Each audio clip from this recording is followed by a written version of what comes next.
مشرفة رفعت رؤوسنا إلى عنان السماء.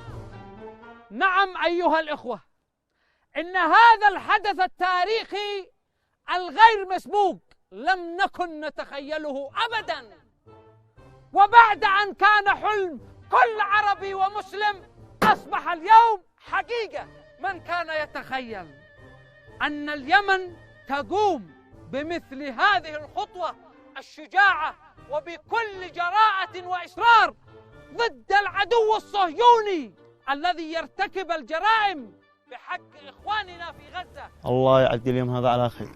ومن كان يتخيل أن اليمن بصواريخه البالستية وطائراته المسيرة سيدك معاقل العدو الصهيوني إلى عقر داره؟ وهذا الكلام اللي يقوله من القرآن. وأقول للذين ما زالوا في صف الحوثي: الآن ظهر الحق يا من تدعون أنكم ضد أمريكا وإسرائيل.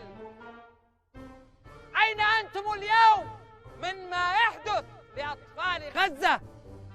لم نشاهد منكم موقف، أما نحن فمواقفنا واضحة ومعروفة ضد العدو الصهيوني المتغطرس، بدءا بالاستيلاء على سفينة جالاكسي ليدر، وانتهاء بفرض حصار بحري على إسرائيل بمنع السفن من الوصول إلى الموانئ الإسرائيلية.